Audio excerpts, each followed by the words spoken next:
seperti apa sih maksudnya reflektif, integratif, aplikatif itu dan sebagainya, itu akan kelihatan ketika kita akan berbincang bersama-sama dengan para panelis kita. Nah, saya akan memperkenalkan secara singkat terlebih dahulu para panelis kita. Saya akan coba share screen untuk Bapak Ibu mungkin bisa lihat. Nah, yang akan menjadi panelis kita pada malam hari ini. Oke, yang pertama ada Pendeta Yuzo Adinarta, selaku Ketua dan Dosen Teologi Sistematika, Historika, dan Pemuridan. Saya mau menyapa Pak Yuzo. Halo Pak Yuzo. Halo semuanya. Oke, kemudian ada Pendeta Yohanes Budi, selaku Wakil Ketua 1 dan Dosen Teologi Historika, Sistematika, dan Perjanjian Baru. Ya, halo Pak Yohanes Budi. Ya, selamat malam semuanya. Kemudian ada Ibu Lani Pranata, selaku Wakil Ketua 2 dan Dosen Psychology and Counseling. Halo Bu Lani. Selamat malam semuanya. Oke. Kemudian ada Pendeta Budianto Lim, selaku Ketua Program Pasca Sarjana dan Dosen Teologi Ibadah dan Perjanjian Lama. Halo Pak Budi. Halo, shalom semuanya, malam. Oke, kemudian ada Pak Ihan, selaku Dosen Apologetika dan Perjanjian Baru, serta dosen di Teknik Elektro Universitas Pelita Harapan. Selamat Halo malam, Pak Ihan. Selamat malam. Oke, puji Tuhan ya. Jadi, itu panelis kita yang sudah mau menyempatkan waktu untuk sharing bersama-sama dengan kita. Nah, mungkin langsung saja kali ya, biar kita nggak buang banyak waktu. Nah, seperti yang sudah tercantum di flyer yang sudah Bapak Ibu lihat semua, tema kita pada malam hari ini adalah menemukan panggilan hidup dan profesi sesuai kehendak Tuhan. Nah, ketika memikirkan tema ini tentu saja ada banyak pertanyaan yang muncul terkait tema ini. Oke.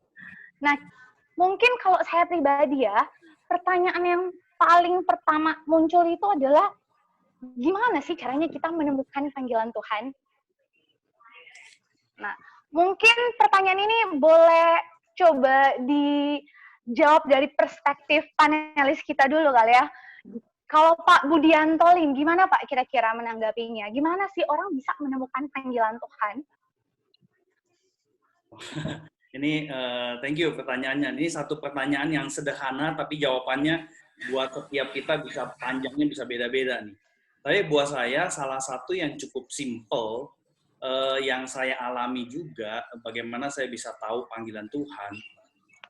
Salah satu yang paling utama itu adalah sebenarnya Tuhan meletakkan kayak semacam apa ya istilahnya ya, jejak-jejak di dalam kehidupan kita sehari-hari, dan Tuhan udah letakkan panggilan-panggilan itu, cuma kadang karena kita kurang peka, jadi kita nggak nangkep.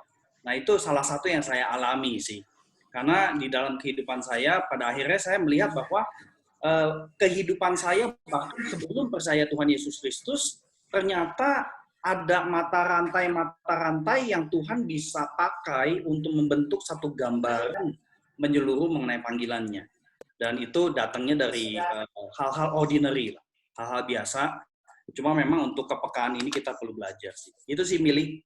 Oke, jadi memang kita percaya kalau Tuhan sebenarnya udah taruh ya di dalam hati kita masing-masing. Tinggal kita belajar melihat dengan kepekaan ya. Nah, kalau dari pandangan yang lain, gimana kira-kira Pak Yohanes Budi menanggapi pertanyaan ini? Gimana sih orang bisa menemukan atau mengerti panggilan Tuhan? Iya, sebetulnya ini bukan sesuatu yang mudah dan merupakan satu proses yang panjang ya. Tapi yang jelas semuanya itu membutuhkan satu proses pengenalan ya. Jadi yang pertama itu kita perlu mengenal diri kita. Jadi seperti tadi Pak Budianto itu mengatakan sudah ditempatkan ada seperti jejak-jejak di dalam hidup kita begitu ya. Jadi kita perlu mengenal di dalam hati kita yang terdalam itu ada apa sih? Dan panggilan Tuhan itu berada di sana, di dalam hati kita yang paling dalam itu. dan merupakan sesuatu yang terus-menerus begitu terus bergema. Ngomong tentang melihat ke dalam, kita menyadari ya bahwa hidup kan berlapis-lapis begitu. Kadang-kadang kita merasa dipanggil Tuhan, padahal ya bukan dipanggil Tuhan, tapi seperti misalnya kita itu kepingin terkenal, kita itu bergumul dengan perasaan-perasaan kita itu insignifikan begitu, dan kemudian kita ingin mewujudkan itu melalui upaya-upaya pencapaian kita, dan salah satu upaya pencapaian kita itu kan panggilan menjadi hamba Tuhan dan sebagainya. Dan waktu menjadi hamba Tuhan pun, apa betul kita itu ingin melayani Tuhan juga belum tentu begitu. Jadi kita perlu mengenal persis begitu sebetulnya apa yang ada di dalam diri kita, dan itu memang merupakan sesuatu yang ditanamkan Tuhan dalam hidup ya. Jadi kita juga perlu kenal bakat-bakat kita, apakah memang bakat-bakat kita itu juga merupakan satu bakat yang arahnya itu ke sana, kemudian mengenali identitas kita, dan yang tidak kalah penting adalah kita mengenal Tuhan ya. Jadi kita memiliki spiritual discernment begitu untuk bisa membedakan sebenarnya gerakan jiwa, disposisi jiwa kita itu kemana gitu. Karena kadang-kadang ya itu tadi, sesuatu yang semu ya, sesuatu yang sebetulnya kita itu panggilan diri kita sendiri, kemauan kita sendiri, kebutuhan kita sendiri, dan kita merasa itu panggilan Tuhan. Jadi kita perlu kenal, bisa membedakan begitu. Siapa yang menggerakkan jiwa kita, dan jiwa kita itu bergerak kemana begitu. Dengan kata lain, kita perlu memiliki satu spiritual discernment, kemampuan untuk membedakan roh begitu. Jadi sebetulnya ini panggilan Tuhan atau panggilan diri saya sendiri begitu. Dan itu merupakan sesuatu yang kompleks yang tentunya nggak bisa diselesaikan dalam beberapa menit begini. Tetapi paling enggak kita perlu mengenal diri kita dan mengenal Tuhan, dan di dalam kedalaman yang betul-betul begitu. Di dalam keberadaan kita yang sesungguhnya, dengan istilah lain, di dalam ketelanjangan diri kita, di dalam real self kita itu memiliki satu kerinduan itu salah satu tandanya. Tentunya bukan satu-satunya, tetapi itu perlu kita perhatikan di situ. Wah, oke, luar biasa menarik pernyataan dari Pak Yohanes Budi nih.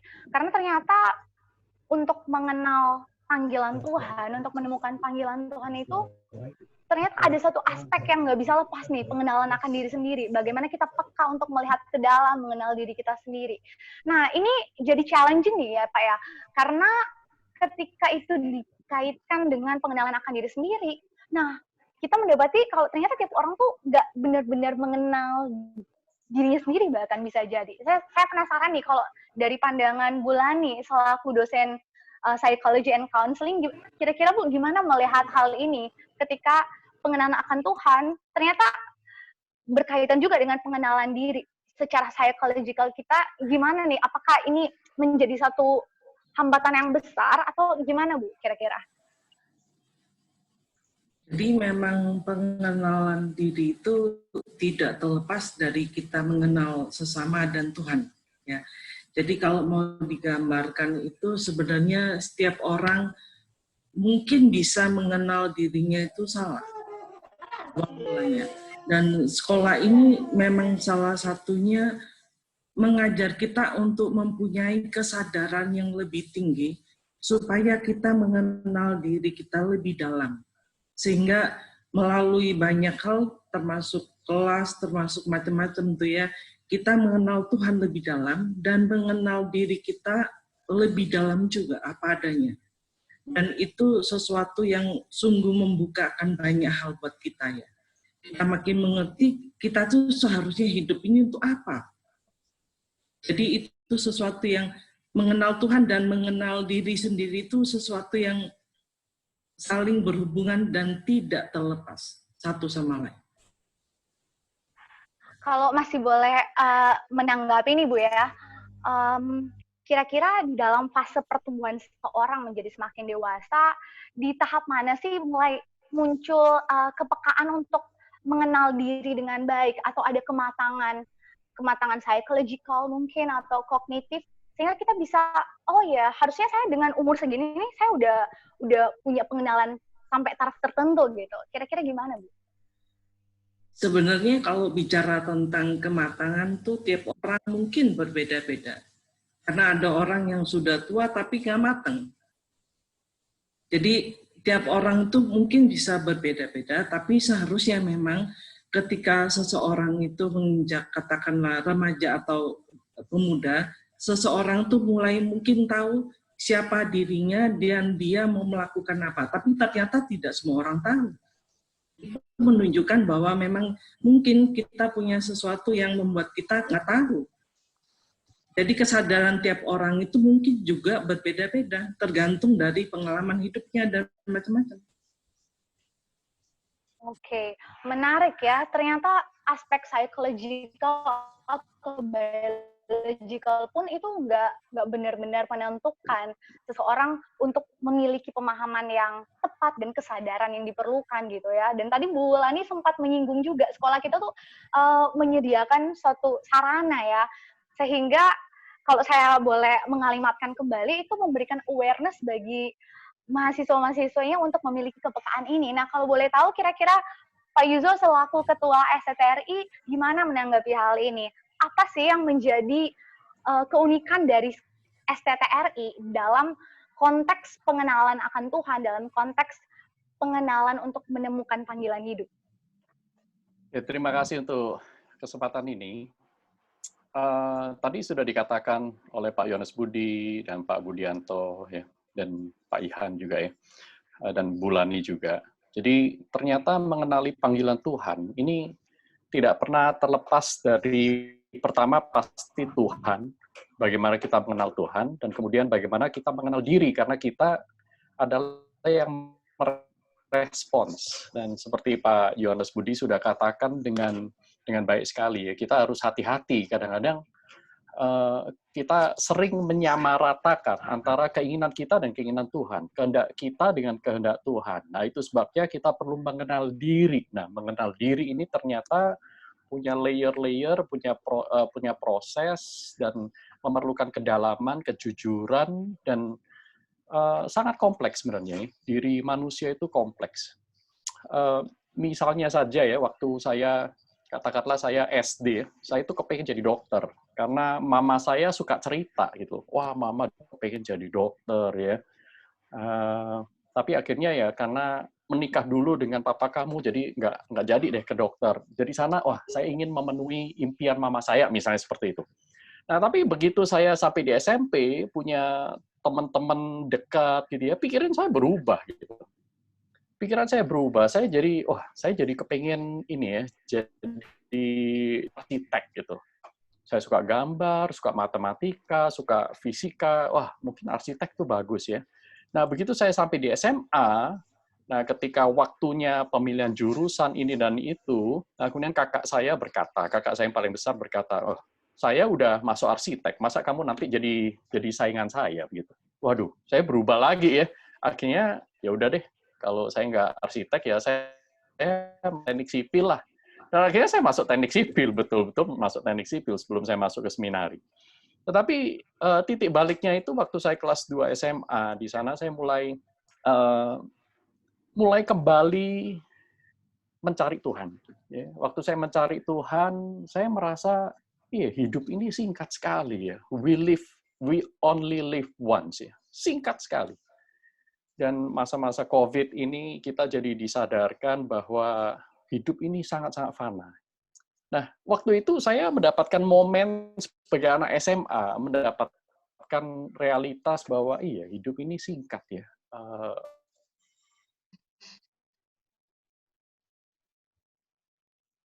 Kakek, nenek, satu persatu, saya meninggal. Waktu saya meninggal, nanti saya menoleh ke belakang. Bagaimana kehidupan saya ini? Ya, bagaimana kehidupan saya ini? Nah, maka dari situ saya jumpa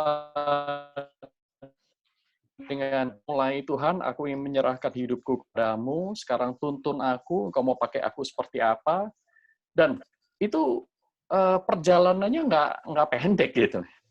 Saya lulus SMA pun kepengen langsung masuk seminari, tapi tertahan gitu ya, jangan dulu, pikirkan dulu, jangan-jangan itu emosional, sehingga saya membutuhkan waktu 5 tahun berikutnya, sambil saya kerjakan S1 saya, dan di sana saya baru menemukan bahwa dengan keunikan diri saya, latar belakang saya dibina, dibimbing untuk menemukan posisi saya. Jadi setiap orang dipanggil oleh Tuhan. Ada panggilan umum, ada panggilan khusus. Ya. Panggilan umum itu artinya kita semua dalam keragaman kita dipanggil untuk menjadi garam dan terang dunia.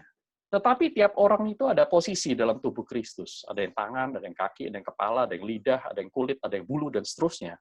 Masing-masing dengan keunikan, dengan fungsi, dengan potensi-potensi yang berbeda satu dengan yang lain. Nah, ini memerlukan spiritual discernment, yang tadi dikatakan Pak Yohanes Budi, ya, perlu mengenal Tuhan. Ya. Apakah mungkin keliru? Mungkin, ya. Jadi, panggilan umum kita udah nggak usah diperdebatkan. Kita dipanggil untuk menjadi saksi Kristus, murid Kristus, menjadi berkat bagi orang lain, berkat bagi negara, bagi keluarga. Itu panggilan kita. Nah, tetapi secara khusus, itu bagaimana? Profesi apa yang kalau kita investasi sampai seumur hidup kita akan berbuah lebat. Nah, jadi profesi ini akhirnya menjadi sebuah panggilan khusus. Ya, ada beberapa panggilan khusus. Kita menjadi suami, ya, menjadi suami, menjadi adik, kakak, itu juga khusus, ya, khusus seperti itu. Nah, untuk menemukannya itu butuh proses. Sekali lagi, kita perlu dekat dengan Tuhan, kita perlu mengenal diri, dekat dengan diri kita juga, ya, sehingga kita bisa tahu ini sebenarnya keinginan saya atau keinginan orang lain, atau nafsu saya pribadi, atau karena kebutuhan yang lain dan seterusnya. Ini seringkali tercampur aduk menjadi satu. Nah, di dalam posisi konteks realitas seperti itu, saudara dan saya perlu waktu untuk menggumulkan bersama dengan Tuhan. Tidak ada resep yang mudah, cespleng, 1, 2, 3 untuk itu. Nah, kira-kira seperti itu, Mili. Wah, rasanya statement Pak Yuzo barusan ya, nggak ada resep itu cukup menjawab beberapa pertanyaan yang barusan muncul nih Pak di ruangan chat ya, tentang apakah ada tahapan khusus untuk mengenal diri dan mengenal Tuhan. Nah, tadi rasanya sudah terjawab. Nah, memang satu isu yang cukup signifikan tadi disinggung juga sama Pak Yuzo, sama Pak Yohanes Budi. Lantas bagaimana ya kita membedakan ini panggilan Tuhan dengan panggilan diri sendiri atau keinginan kita? Kira-kira untuk menemukan ada spiritual discernment di situ untuk memperoleh itu gimana caranya ya? Ini ternyata pertanyaan yang muncul juga dari Ibu Sarah Yurista. Nah, kira-kira gimana Pak Yuzo? Jadi maksudnya langkah-langkah yang lebih praktis begitu ya? Lebih tepatnya, gimana untuk kita bisa membedakan ini panggilan dari diri kita sendiri atau ini emang panggilan Tuhan? Oke, jadi coba bayangkan ya, bayangkan ada 4 lilin yang berjajar satu baris ya, 4 lilin, satu jaraknya itu kira-kira setengah meter ya, ada 4 lilin ya. Nah, kemudian saudara dan saya itu punya selembar kertas dengan satu lubang, ya, selembar kertas dengan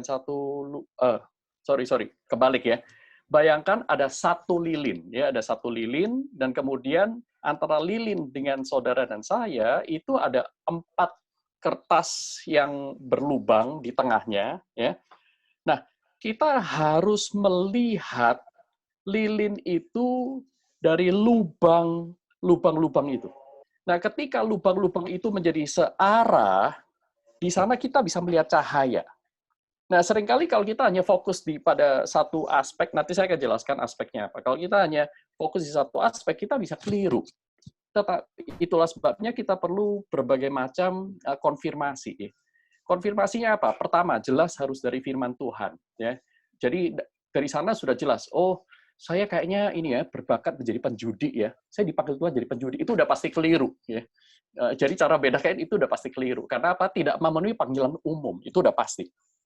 Nah, kalau panggilan umum, ini screening pertama, memenuhi syarat panggilan umum enggak? Ya, jadi berkat enggak? Jadi garam dan terang dunia enggak? Lewat profesi atau tingkah laku, perbuatan itu. Ya, kalau enggak, pasti bukan panggilan Tuhan.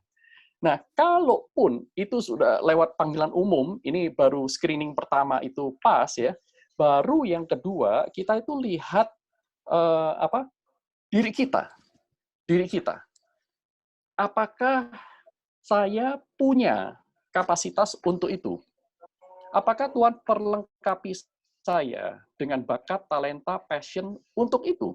Karena kalau kita baca di Alkitab ya, jelas sekali bahwa tidak ada orang yang diutus Tuhan tanpa Tuhan perlengkapi terlebih dahulu. Tidak ada orang yang dipersiapkan, yang diutus oleh Tuhan tanpa dia diperlengkapi lebih dulu. Nah, perlengkapan ini ada banyak macam. Pertama dari sejarah kehidupannya, karakternya, termasuk juga bakat dan karunianya. Misalnya Musa ya, dia harus berada 40 tahun di istana Firaun begitu. 40 tahun di padang gurun. Lalu Tuhan utus. Jadi ada masa persiapan. Nah, kita perlu mengerti ya persiapan atau potensi yang ada dalam diri kita. Maka kita perlu mengenal diri kita, membaca pengalaman dengan baik. Ini screening yang kedua. Screening yang ketiga adalah persiapan. Nah, tidak ada orang yang diutus Tuhan tanpa dipersiapkan. Kalau tadi ditanamkan, diberikan perlengkapan, ya, ada bakat, pengalaman hidup. Nah, ini persiapan, mempersiapkan diri terlebih dahulu. Jadi, saya tidak setuju ada orang yang berkata, wah, aku dipanggil Tuhan untuk berkhotbah. Oke, kamu sudah persiapan belum? Nggak pakai persiapan, langsung aja. Saya pikir itu tidak bertanggung jawab. Ya. Tuhan pun mempersiapkan segala sesuatunya. Tuhan merencanakan segala sesuatu bahkan sebelum dunia diciptakan. Nah, kalau kita dipanggil sesuai dengan kita dicipta menurut gambar rupa Allah, mestinya ada kesamaan. Kita bekerja dengan perencanaan, ya, tidak impulsif, tetapi berpikir, berdoa, mempersiapkan diri baik-baik. Nah, apakah screening ketiga adalah apakah kita secara serius ingin menjawab panggilan Tuhan dengan mempersiapkan diri? Nah, baru screening yang keempat adalah kesempatan. Ada nggak kesempatan itu? Oh, saya ingin jadi hamba Tuhan. Wah, tapi kita single parent, punya anak 10. Susah, saudaraku. Mau masuk seminari aja udah susah, gitu. Ya kan? Jadi, ini kita harus melihat semuanya itu inline, ya. Semua 4 kertas bolong itu melihat cahaya yang sama. Nah, ini saya pikir saya berharap dengan cukup singkat bisa memberikan langkah-langkah praktis ya bagaimana untuk mengetahui membedakan. Pertama adalah prinsip firman Tuhan, panggilan umum. Yang kedua adalah mengenal diri ya apa yang Tuhan sudah tanamkan dalam diri kita. Ketiga itu persiapan-persiapan yang kita jalani, yang kita kerjakan. Yang keempat adalah kesempatan. Kalau Tuhan tidak buka kesempatan, saudara dan saya nggak akan pernah bisa melangkah. Seperti itu. Semoga cukup jelas ya. Iya, saya yakin cukup jelas ya Bapak Ibu. Ini menarik nih, saya coba melihat pertanyaan-pertanyaan yang muncul dari room chat ya. Nah, lantas ada yang bertanya seperti ini. Bagaimana kita bisa tahu ya ketika kita misalnya bekerja dengan profesi tertentu, apakah pekerjaan yang kita lakukan itu sesuai dengan kehendak Tuhan, apakah pekerjaan yang kita lakukan itu adalah panggilan kita, bagaimana kita tahu. Nah, selain memang ya tadi Pak Yuzo juga sudah memberikan awareness ya. Pertama tetap harus lihat apakah sesuai dengan kebenaran firman Tuhan, melihat kesempatan, melihat apakah kita sudah dipersiapkan dan sebagainya gitu ya. Nah, saya ingin bertanya kepada Pak Ihan nih, Pak. Pak Ihan, kira-kira saya melihat latar belakang pendidikan yang juga cukup bervariasi di bidang teknik elektro dan di saat yang bersamaan juga tetap mengajar apologetika di STTRI. Nah, bagaimana sih Pak kita meyakini apa yang kita kerjakan itu adalah yang ini loh yang sesuai panggilan kita, gimana kita bisa peka gitu ya? Ya, jadi mungkin satu hal dulu ya, kita biasanya punya ilusi ya atau keinginan bahwa kalau saya udah mencapai hal tertentu, taraf tertentu, pertumbuhan psikologi tertentu, umur tertentu, gelar tertentu, maka perburuan kita ya terhadap apa sih panggilan Tuhan berhenti dan jadi jelas, begitu ya. Nah, kebanyakan orang pengalamannya tidak seperti itu. Ya, mahasiswa saya yang masuk S1 bilang nanti kalau lulus mau jadi apa ya, begitu ya. Tapi begitu lulus pertanyaannya tetap sama. Ya. Lalu nanti kalau dia kerja, ya nanti setelah 2 tahun dia pikir lagi ya, saya ini harusnya studi lebih lanjut atau apa gitu ya. Lalu alumni saya yang misalnya udah kerja di luar negeri bertahun-tahun ya, terus dia tanya lagi, masa hidup tuh hanya ini aja ya, setiap hari kerja, malam pulang, terus sudah selesai begitu ya, kumpul uang. Apa maknanya hidup begitu ya? Apakah saya harus pulang ke Indonesia gitu ya misalnya ya? Nah, jadi pertanyaan itu satu perjalanan ya. Kalau kita punya ilusi itu satu kali lalu selesai. Nah, seringkali kisah-kisah kita sebenarnya tidak seperti itu. Ya, jadi buat Bapak Ibu yang saya baca di chat pertanyaannya misalnya, bagaimana nanti kalau kerja bertanya lagi ya? Kalau pertanyaan itu muncul di hati ya, itu saatnya kita menangkap lagi momen karya Tuhan ya. Sebenarnya Tuhan sedang mendorong saya untuk berpikir apa ya. Dan terutama masa pandemi ini kan tiba-tiba membuang seluruh ilusi kita tentang kepastian ya. Kapan ada vaksin? Kapan bisa keluar dari lockdown? Kapan kehidupan kita normal ya? Ataukah kita harus hidup di dalam the new normal terus-menerus ya? Sehingga kita tuh terpaksa berpikir lagi, Tuhan sedang panggil kita apa ya. Nah, ini masa-masa yang sangat subur ya untuk kita bergumul lagi. Karena hidup itu sendiri adalah pergumulan. Ya, jadi buat Bapak Ibu yang bertanya-tanya, jangan merasa bahwa ini kita masuk ke dalam satu hal yang negatif. Jangan-jangan ini Tuhan sedang bekerja lagi untuk kita semua. Gitu ya. Mungkin segitu dulu. Oke, terima kasih Pak Ihan. Nah, bicara tentang profesi nih ya, bicara tentang profesi, apakah kita boleh mempertanyakan apakah panggilan Tuhan bisa terbatas pada profesi tertentu, ataukah misalnya adakah profesi-profesi tertentu yang ini bisa kita kotak-kotakan, ini yang diperkenankan Tuhan, ini yang nggak diperkenankan Tuhan gitu. Apalagi kalau melihat apa ya, tadi sempat menyinggung harus kembali lagi kepada prinsip kebenaran firman Tuhan. Tadi sempat disebutkan juga oleh Pak Yuzo. Nah, kemudian kalau mau diingat di prinsip kebenaran firman Tuhan, saya ingat di Kejadian 1 ayat 28 itu sempat mention tentang mandat budaya yang sebenarnya hanya lebih berfokus pada memanusiakan manusia dan menggarap ciptaan. Nah, apakah profesi-profesi yang sebenarnya di luar itu yang tidak langsung berkaitan dengan memanusiakan orang lain atau menggarap ciptaan, itu boleh kita sebut profesi yang tidak diperkenankan Tuhan dan sebagainya. Nah, kira-kira bolehkah saya minta Pak Budianto Lim untuk menjawab pertanyaan tersebut? Terima kasih, Mili. Ini salah satu pertanyaan yang memang cukup sering ditanyakan. Dan ini menjadi salah satu pertanyaan di dalam perjalanan hidup saya juga. Karena, tapi terus terang seperti yang tadi Pak Ihan katakan, memang tidak mudah untuk bisa menangkap dengan spesifik. Jadi, yang saya pelajari di dalam perjalanan saya bergumul akan panggilan Tuhan itu adalah, jangan lihat atau jangan pakai perspektif panggilan Tuhan itu kayak satu titik dalam artian profesinya spesifik satu titik atau elemen lainnya lah satu titik gitu ya. Tapi pandang itu sebagai sebuah perjalanan. Nah, saya kira seperti tadi Pak Yuzo juga katakan, tentu ada profesi-profesi yang udah jelas telek-telek gitu ya. Itu nabrak apa yang Tuhan ajarkan. Jangan mencuri, jelas. Jadi koruptor ya janganlah, jadi tukang catut ya janganlah, dan sebagainya gitu ya.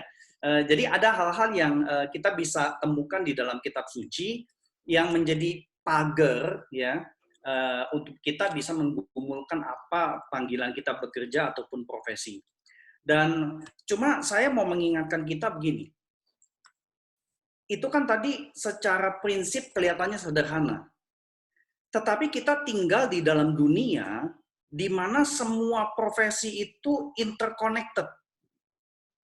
Jadi, kalau menurut saya, tidak ada profesi yang secara murni, dalam tanda petik ya, suci. Seolah-olah Tuhan panggil profesi itu, dan profesi itu tidak akan dicemari yang lain. Saya kira kita nggak bisa pakai pikiran senaif itu gitu loh. Karena kita tinggal di dalam dunia yang sangat interconnected sekali. Contoh yang paling umum yang sering saya ditanyakan adalah, misalkan, apakah boleh seorang Kristen kerja di kasino? Nah, tentu saya akan bertanya balik. Kerja di kasino, kerjanya sebagai apa? Nah, kemudian ya akan ada obrolan pastoral untuk bisa melihat seberapa jauh konektivitas profesi yang dia gumulkan itu dengan segala macam pergumulan yang secara umum orang mungkin tidak terlalu comfortable kalau kerja di kasino. Ya, jadi kita mesti melihat dengan apa ya istilahnya ya, tidak terlalu simplistik, tetapi juga kita juga perlu pagar ya, ada profesi tertentu yang memang tidak bisa. Nah, kalau di dalam sejarah gereja ada contoh-contoh, misalkan nggak boleh jadi tentara, karena tentara di dalam konteks kekaisaran Romawi pasti akan dalam tanda petik membunuh, ya, apakah itu membunuh karena defense ya, membela diri atau apapun gitu. Nah, ada tuh di dalam sejarah gereja konteks-konteks seperti itu. Jadi saya kira nggak gampang gitu ya. Tetapi saya mau mengatakan, menggarisbawahi apa yang tadi Pak Ihan katakan, karena memang ini pun yang saya alami, meskipun pengalaman ini kan subjektif, ya, kita tidak boleh absolutkan gitu ya. Tapi pengalaman yang saya alami, seperti yang tadi Pak Ihan katakan, dua komponen itu tuh. Ketika kita sedang menggumulkan, apa betul ya panggilan Tuhan buat saya bekerja di dalam ladang ini, di dalam industri ini, profesi ini. Salah satu yang akan muncul terus kegelisahan. Ya, jadi kita akan dalam tanda petik kalau pakai bahasa Jakarta dikilik-kilik sama Tuhan. Kita akan gelisah terus ketika kita mengerjakan apa yang kita kerjakan di profesi itu. Dan kegelisahan itu nggak akan berhenti. Ya. Dan kegelisahan itu bisa intermittent. Jadi hari ini datang, mungkin 2 tahun lagi baru datang lagi. Jadi ini nggak ada rumusannya, nggak ada formulanya. Jadi itu satu, kegelisahan. Terus yang kedua, krisis. Ya, baik itu krisis hidup pribadi atau krisis secara global. Dan saya sangat setuju sekali dengan yang Pak Ihan katakan tadi bahwa krisis global pandemi ini adalah sebuah kesempatan untuk kita bertanya ulang kepada Tuhan. Tuhan, ada pergeseran apa enggak yang Engkau mau saya perhatikan di dalam panggilan hidup saya, profesi saya. Jadi saya kira kita jangan sampai menyia-nyiakan krisis pandemi ini, dan patutlah kita bertanya lebih jauh dan lebih mendalam mengenai hal tersebut. Saya kira itu, Mili. Oh, baik Pak, terima kasih Pak Budi. Tadi memang betul ya, ternyata kita memang tidak bisa semudah itu untuk mengkotak-kotakan, dan memang nggak pernah ada resep atau formula tertentu di dalam kita melihat profesi-profesi ini, tetapi memang kebenaran firman Tuhan selalu menjadi pegangan, dan kita bisa melihat adanya pergumulan pribadi, keresahan yang memang Tuhan tanamkan di hati kita untuk meresponi apa yang menjadi panggilan Dia. Apalagi khususnya di momen-momen krisis ini ya, berharap juga kita semua yang mengikuti perbincangan malam hari ini kembali memikirkan sebenarnya apa sih yang sedang Tuhan kerjakan di dalam diri kita di momen ini terkait dengan panggilan kita. Nah, tadi saya juga melihat di room chat ada pertanyaan yang cukup reflektif dan menarik ya. Pertanyaannya sederhana, dari Pak Nalber Adrianus, pernahkah Bapak Ibu narasumber mengalami kegagalan dalam memahami atau mengenali panggilan Tuhan? Nah, ini menarik nih. Kira-kira mungkin Pak Yohanes Budi bisa membagikan kepada kita. Kira-kira pernah nggak ya Pak mengalami kegagalan dalam mengenali panggilan Tuhan? Iya, jadi seperti tadi ya yang kalau kita bisa bukan rumuskan mungkin ya, simpulkan begitu, kita setidaknya itu punya 2 hal untuk mengenali panggilan kita ya. Dan mengenali panggilan dan menjalani panggilan itu kan 2 hal yang berbeda. Kita ke mengenali panggilan terlebih dahulu. Jadi waktu berbicara tentang mengenali panggilan gitu ya, kita itu kan perlu yang namanya itu satu kejujuran sehingga kita bisa mengenali panggilan yang secara internal itu ada di dalam. Jadi waktu berbicara tentang panggilan seperti tadi saya juga sudah kemukakan begitu ya. Jadi kita itu mengenal diri, mengenal Tuhan itu berbicara tentang mengenali panggilan yang spesifik. Tetapi juga seperti yang di Pak Yusuf itu kemukakan prinsip-prinsip firman Tuhan, dan juga kita juga perlu mengenali konteks. Itu kan merupakan satu panggilan yang sifatnya itu eksternal. Jadi ada satu yang secara eksternal, prinsip-prinsip yang kita pelajari, konteks yang kita kenali, dan kemudian kita mengenali diri kita, mengenali suara Tuhan yang juga bekerja di dalam diri kita itu secara spesifik. Itu berbicara tentang mengenali panggilan Tuhan. Begitu. Yang kedua, kita berbicara tentang menjalani begitu ya panggilan Tuhan, dan tentunya kita tidak akan pernah tahu persis sebetulnya karena kerap kali Tuhan itu tidak berbicara kepada kita itu dengan gambaran yang sangat jelas begitu ya, di dalam satu vision bahwa tahun segini, tanggal segini kamu akan menjadi segini, terus kemudian tahun segini ini begitu ya. Jadi terkadang ketika berbicara tentang profesi, apakah Tuhan itu tidak menghendaki kita ganti profesi? Belum tentu juga gitu. Semula Tuhan memanggil kita menjadi misalnya profesinya sebagai dosen mengajar, kemudian berubah menjadi misalnya misioneri, atau kemudian berubah menjadi bapak rumah tangga begitu. Itu berbicara tentang profesi ya. Jadi profesi itu merupakan lapisan luar saja dari panggilan yang terdalam. Panggilan yang terdalam itu apa ya? Panggilan untuk melayani Tuhan kan, panggilan untuk mengasihi Tuhan gitu. Jadi kita perlu melihat bahwa itu merupakan satu bentuk perjalanan, dan kita perlu ingat yang terdalam itu apa? Yang terdalam adalah kerinduan kita untuk melayani, kerinduan kita untuk mengasihi. Seperti lagu zaman dulu itu kan, melayani, melayani lebih sungguh, mengasihi, mengasihi lebih sungguh begitu. Ya, itu aja sesuatu yang sangat basic di dalam diri kita. Apakah kita tidak bisa menjadi hamba Tuhan ketika kita menjadi bapak rumah tangga misalnya, atau ketika kita itu menjadi seorang mama, menjadi seorang ibu rumah tangga. Misalnya kita sudah mengumpuli panggilan Tuhan, repot-repot begitu masuk ke STT misalnya bagi wanita begitu ya, tahu-tahu menikah, begitu menikah jadi ibu rumah tangga begitu. Kemudian apakah kita itu menyangkali panggilan Tuhan? Juga enggak. Itu berbicara tentang profesi, dan profesi itu ada di bagian lapisan luar sebenarnya. Itu hanya sesuatu yang lebih temporal begitu ya, yang lebih eksternal begitu. Lebih peran kita itu apa, tetapi yang terdalam adalah kerinduan untuk mengasihi, kerinduan untuk melayani, dan berbicara tentang perjalanan, ya itu merupakan satu journey yang terkadang penuh dengan kejutan, dan kadang-kadang kita dikejutkan oleh Tuhan begitu. Dan kita perlu membaca apa yang terjadi di dalam perjalanan itu. Apakah pernah gagal begitu? Saya pernah menggumulkan luar biasa, saya nggak akan jadi hamba Tuhan secara profesional aja, saya mau jualan ikan hias aja begitu. Setelah saya melayani bertahun-tahun begitu. Tetapi kemudian justru di saat seperti itu saya mendengar kembali panggilan Tuhan itu untuk malah menjadi pendeta, malah ditapiskan menjadi pendeta di situ. Ya. Jadi Ya, luar biasa. begitu ya. Bukan karena ikannya banyak yang mati ya, Yu? Oh, bukan.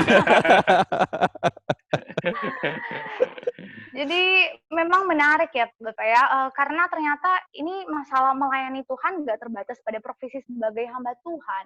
Nah, tetapi yang justru menarik perhatian saya adalah misalnya nih saya melihat Bapak Ibu dosen, khususnya para panelis kita malam hari ini, punya profesi yang sebenarnya nggak semuanya itu benar-benar menjadi pendeta, tetapi semuanya memilih untuk join di join di seminari gitu. Nah, pertanyaan saya adalah seberapa beneficial gitu ya seseorang untuk masuk ke seminari, seberapa penting kita memikirkan kembali apakah mungkin saya perlu join ke seminari dan mempertimbangkan untuk ikut Tuhan lebih totalitas lagi dengan justru saya join ke seminari gitu. Saya mungkin mau tanya dulu ke Ibu Lani. Halo Ibu Lani. Jadi emang dulu awalnya itu saya tidak berencana untuk join ke seminari, ya. Karena latar belakang saya dulu itu banyak bisnisnya, saya pikir saya itu akan lebih banyak konseling ke orang yang bisnis. Saya pikir dulu ya. Lalu dalam masa-masa studi itu kemudian memang makin jelas bahwa memang mungkin pergumulan dan macam-macam itu ya, doa. Dan saya makin merasa memang mungkin saya bukan ke arah bisnis tapi ke arah ngajar. Jadi mengalami satu proses dari yang kita pikir itu kita mau cemplung ke situ, ternyata bukan. Jadi itu satu proses yang mungkin kita dapatkan ketika kita bergumul. Dan mungkin itu saja yang mungkin itu berlaku buat setiap orang dan mungkin proses itu bertahun-tahun. Jadi emang bukan langsung masuk, langsung tahu bahwa kita mau jadi apa, kita nggak tahu. Jadi masa pencarian itu adalah sesuatu yang memang kita selalu gumulkan terus, dan pada akhirnya ketika kemudian teruji dengan banyaknya, mungkin ada yang menawarkan ke gereja atau apa macam-macam ya, kemudian kita mulai doakan lagi, Tuhan apakah ini yang cocok buat saya ya? Bisa kita coba, kemudian kalau memang betul-betul memang itu bukan tempat kita mungkin ganti tempat lain. Jadi proses untuk menemukan itu adalah sesuatu yang panjang dan nggak mungkin dengan cara gampang. Tadi Pak Yusuf udah bilang ya, kayak 1, 2, 3 selesai, nggak mungkin. Karena kita selalu bergumul dengan Tuhan, selalu tanya lagi sama Tuhan, benar nggak ini? Oke. Baik, Bu. Terima kasih untuk jawabannya, karena memang ini pergumulan yang panjang. Nah, tadi juga Bu Lani menyinggung juga tentang Pak Yuzo ya tadi.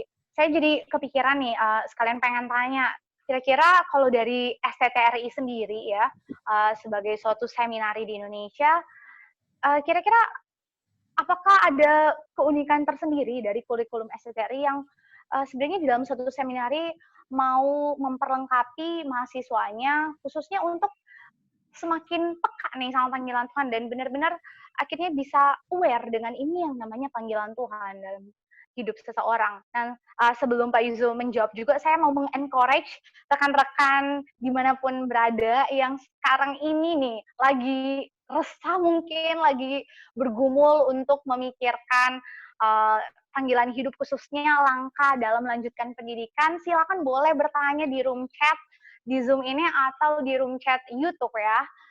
Berhubung kita lagi bahas panggilan dan saya pun rindu, kita akan membahas sedikit tentang kira-kira apa yang bisa diberikan oleh seminari khususnya dari STTRI di dalam konteks panggilan Tuhan ini.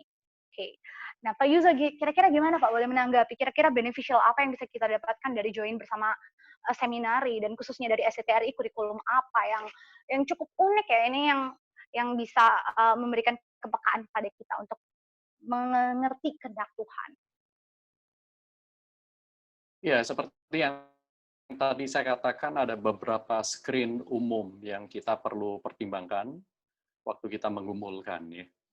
Nah, itu dari 4 screen, misalnya 1, pengenalan akan Tuhan, belajar doktrin yang baik, komprehensif, integratif. Ya. Itu kemudian yang kedua itu mengenal diri dan potensi. Yang ketiga itu adalah mengenai persiapan, perlengkapan, latihan, skill. Nah, itu 3 hal ini sangat-sangat mungkin, sangat-sangat mungkin. Dan bahkan memang kami STTRI ada untuk memperlengkapi dalam ketiga hal tersebut. Nah, tetapi untuk kesempatan yang ada dalam masing-masing individu, ini kan tiap orang berbeda-beda. Jadi, memang akhirnya kita harus mengakui sebuah fakta bahwa tidak semua orang itu bisa masuk ke seminari, tetapi kalau Tuhan buka kesempatan Anda masuk ke seminari untuk menemukan panggilan hidup, persiapan yang lebih proper, pertanyaannya adalah why not gitu. Seperti itu. Nah, terlepas dari seminari mana? Ya, nah, kalau di tempat kami memang keunikannya adalah kami berusaha untuk menyediakan layanan konseling, di mana setiap orang diajak untuk mengenal pribadi dengan lebih baik.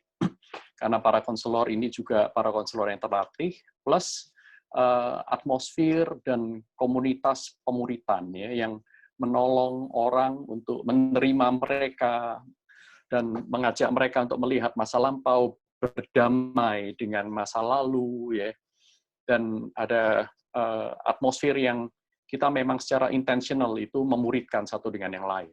Nah, tentu dalam 3 hal ini ya, pembelajaran doktrin, pengenalan diri, dan juga pelatihan skill pelayanan, sehingga kita bisa explore sebenarnya mana yang saya lebih cocok, di mana saya bisa bertumbuh lebih banyak, itu tentu akan disediakan.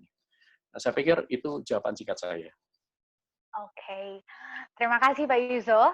Nah, sebelum kita lanjut dalam perbincangan yang lebih seru lagi, ini saya mau menanggapi ada pertanyaan juga dari room chat YouTube ya. Untuk persiapan studi, apakah baik atau perlu jika mencoba bekerja dahulu di beberapa bidang atau profesi sambil bergumul dalam menjawab panggilan? Itu pertanyaan dari Bu Esther Carolina. Jadi untuk persiapan studi, apakah baik atau perlu jika mencoba bekerja dahulu di beberapa bidang profesi? Yang tadi masih berkaitan ya, kira-kira Pak Ihan boleh menjawab pertanyaan ini?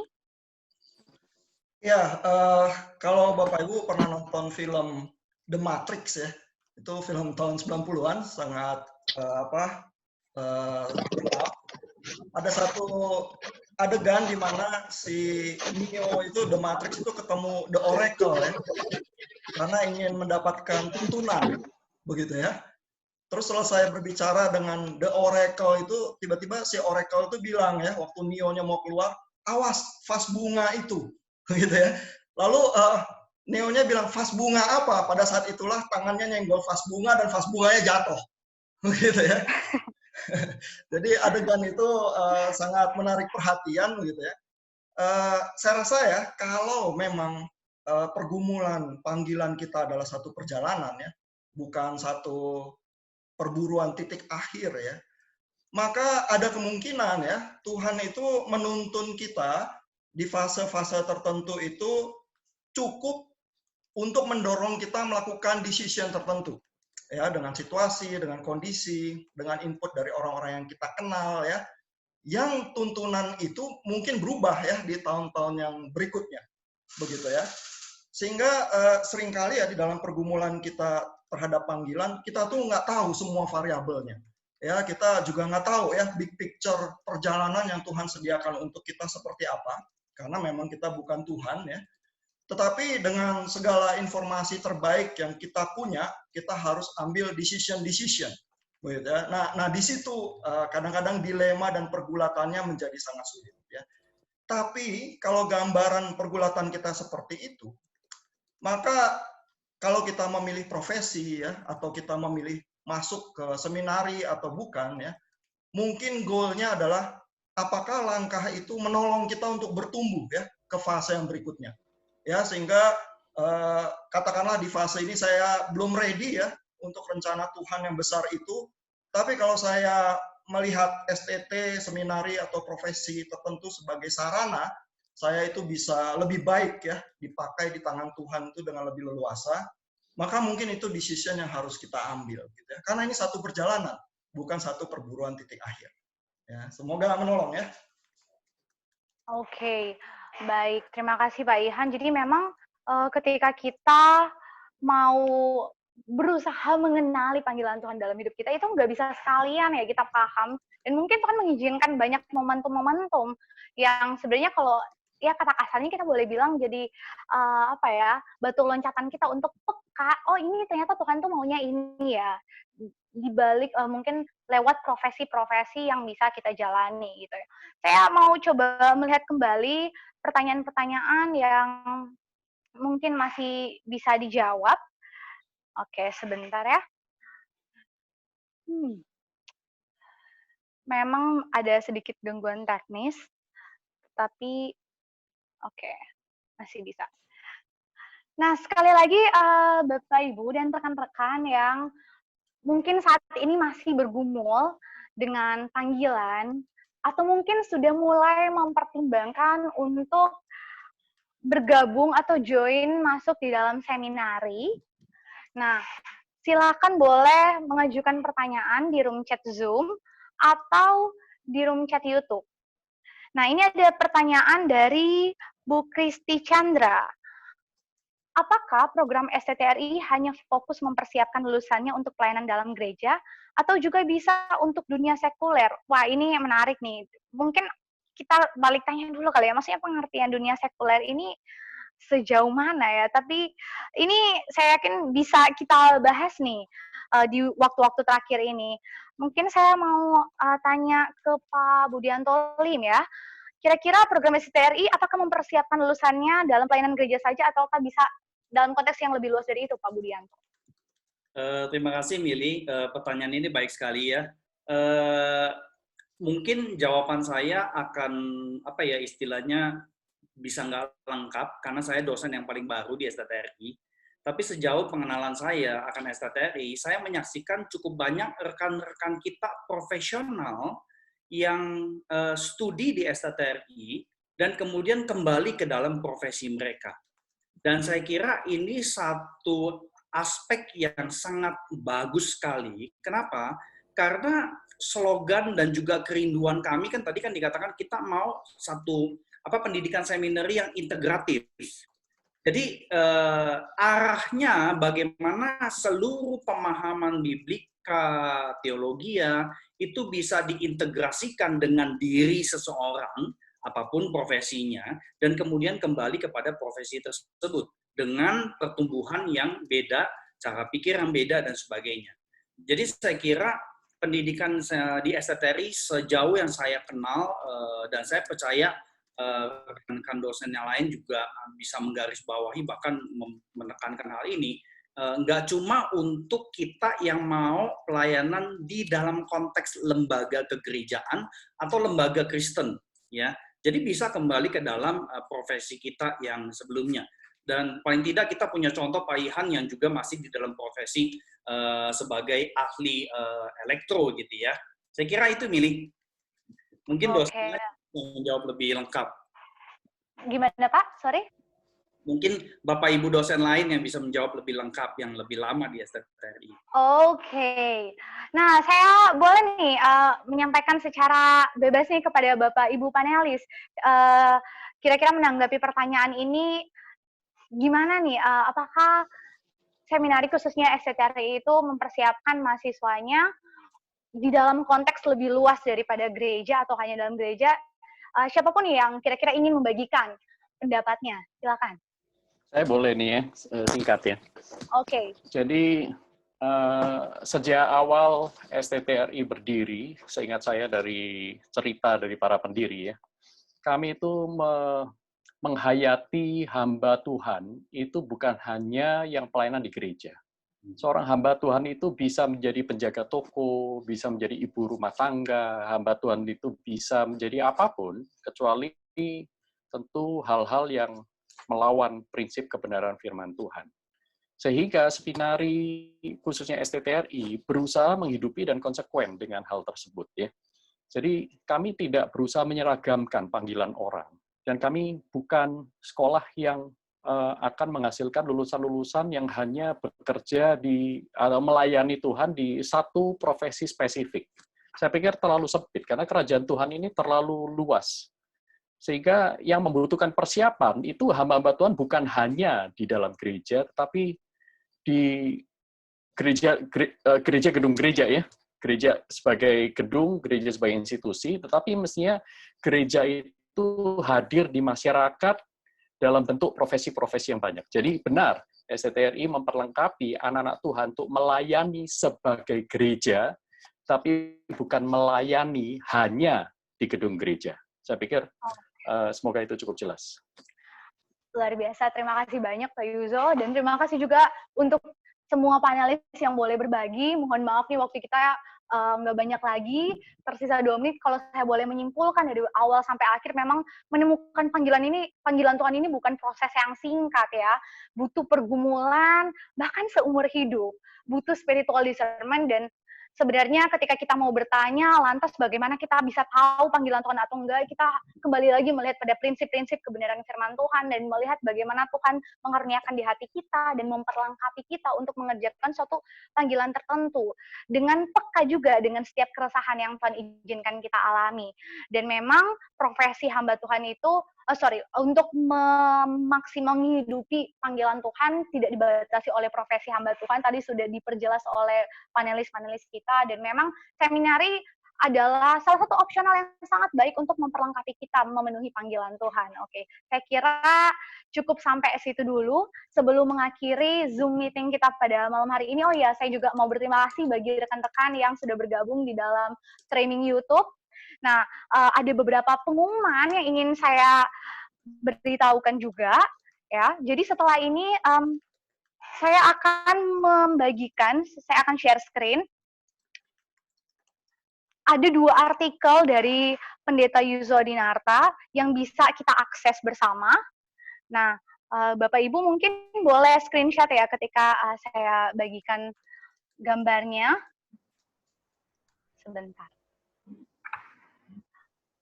Oke. Nah, jadi di link yang tertera, di situ Bapak Ibu boleh mengakses artikel dari Pendeta Yuzo Dinarta terkait dengan menemukan panggilan hidup dan panggilan menjadi hamba Tuhan juga.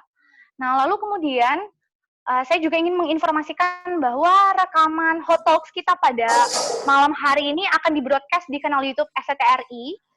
Jadi boleh diakses di sana. Dan setelah ini saya rindu memohon kesediaan dari rekan-rekan untuk bisa mengisi exit poll singkat yang akan dibagikan via email dan WA untuk peningkatan kualitas Hot Talks berikutnya ya. Jadi ini baru Hot Talks yang pertama Bapak Ibu. Masih ada Hot Talks selanjutnya, kami rindu juga Bapak Ibu bisa terus bergabung bersama kami. Jadi boleh di screenshot. Oke. Kalau misalnya sudah cukup jelas ya dengan beberapa pengumuman yang disampaikan. Sekali lagi, saya mau berterima kasih kepada semua rekan-rekan Hot Friends, kalau saya boleh sapa, ya, yang sudah mau menyediakan waktu bergabung bersama-sama dengan kita pada malam hari ini. Dinantikan kehadirannya juga di Hot Talk selanjutnya. Mari kita akhiri sesi kita ini dengan doa. Saya rindu meminta Pak Yohanes Budi untuk menutup kita di dalam doa. Oke, mari kita berdoa.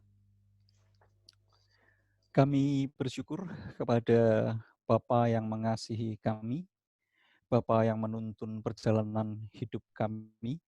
Kami bersyukur karena juga Tuhan memungkinkan adanya satu komunitas Kristen di mana kami boleh berkomunikasi satu dengan yang lain, dan juga kami bersyukur untuk anugerah umum yang Tuhan berikan sehingga pada saat ini kami juga boleh berinteraksi satu dengan yang lain, sekalipun kami terbentang di dalam jarak yang berbeda, jarak yang jauh, dan kami pun tidak saling mengenal satu dengan yang lain, tetapi kami boleh bersama-sama berkumpul, kami boleh bersama-sama menggumulkan panggilan Tuhan. Biarlah Tuhan yang bekerja, biarlah juga Tuhan terus menuntun kami. Dan kami menyadari segala keterbatasan kami, karena itu biarlah Tuhan juga mengingatkan kami untuk boleh terus bergantung kepada Tuhan yang adalah sumber kehidupan kami dan sumber terang kami yang akan menuntun jalan-jalan kami. Biarlah firman-Mu juga menolong kami, sehingga firman-Mu boleh menjadi pelita bagi kaki kami dan terang bagi jalan kami. Dan biarlah Tuhan memberikan hikmat kepada kami untuk boleh membaca tanda-tanda eksternal dan juga tanda-tanda internal yang sedang Tuhan kerjakan di dalam diri kami. Dan biarlah Tuhan sendiri menyertai di dalam pembicaraan yang hanya singkat dan hanya menggelitik ini saja, biarlah juga Tuhan turut bekerja dan menuntun anak-anak Tuhan untuk boleh memumuli panggilannya. Dan biarlah Tuhan sendiri yang bekerja melalui semuanya ini. Inilah doa kami ya Tuhan, dan kami memohonkan berkat-Mu bagi seluruh dari anak-anak-Mu. Di dalam nama Tuhan Yesus Kristus kami berdoa. Amin. Amin. Terima kasih semuanya. Terima kasih juga. Terima kasih untuk para dosen, Bapak Ibu panelis. Terima Baik. kasih untuk semua yang sudah mau bergabung bersama-sama dengan kami. Dinantikan di Hot Talks Ya, kedua saya ya. harus pamit ya. Baik, Tuhan Iya. berkati. Terima kasih. Ya.